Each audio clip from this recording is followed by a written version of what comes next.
कहानी में रात में एक आश्रम को दिखाया जाता है जहां एक जवान आदमी छुपते छुपते अंदर जाता है। उसे उस जगह के बारे में सुना था।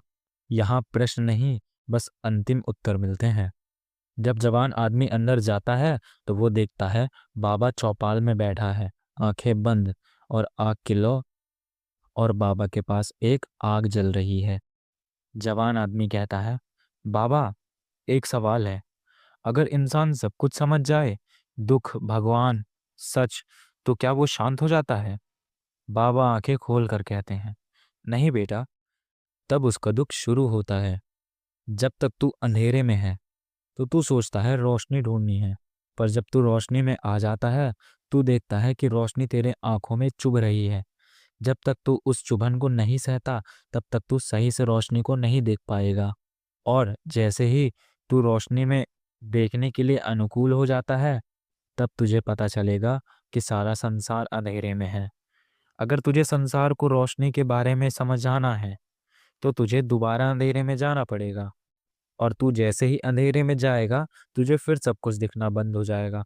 आंखें तेरी दोनों ही स्थिति में खुलेंगी। आंखें तेरी दोनों ही स्थिति में नहीं खुलेंगी। और जब तू अंधेरे में भी देखने लगेगा और संसार को रोशनी के बारे में बताएगा, तो वो तेरा मजाक उड़ाएंगे, क्योंकि उन्होंने कभी रोशनी को देखा ही नहीं। जवान चुप रहता है। उसका दिल तेजी से धड़क रहा होता है। बाबा कहते हैं, तू क्या ढूंढने आया है? जवान कहता है, मुझे सच जानना है। बाबा मुस्कुराते हुए कहते हैं, सच या सुकून? जवान कहता है, इन दोनों में क्या फर्क है? बाबा धीरे से उठता है और आग की तरफ देखकर कहता है, सच सुकून छीन लेता है। जैसा मैंने कहा, तूने रोशनी देखी है, लेकिन तू किसी को समझा नहीं सकता रोशनी के बारे में। अगर तुझे रोशनी चाहिए, तो तुझे इस संसार से दूर जाना पड़ेगा, और तू फिर उतना ही कष्ट झेलना पड़ेगा जितना तूने पहला झेला था।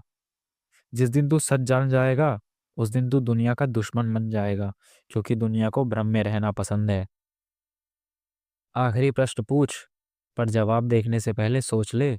ये पानी में झांक, लेकिन याद रख, ये सिर्फ एक बार ही सत्य दिखाता है। जवान देखने ही लगता है, लेकिन उसे आश्चर्य होता है कि पानी में दोनों तरफ उसका ही चेहरा होता है। और धीरे धीरे दोनों चेहरे बाबा की शक्ल को दिखाने लगते हैं। धीरे धीरे दोनों चेहरे बाबा की शक्ल के दिखने लगते हैं। पानी में बाबा नहीं, उसका अपना चेहरा दिख रहा था, लेकिन बूढ़ा, थका हुआ, और आंखों में वही मुस्कान जो बाबा के पास थी। तब समझ में आता है, बाबा कोई इंसान नहीं था, वो उसके अंदर के अंतिम सत्य था। उसने सत्य को पा लिया था, और सच था।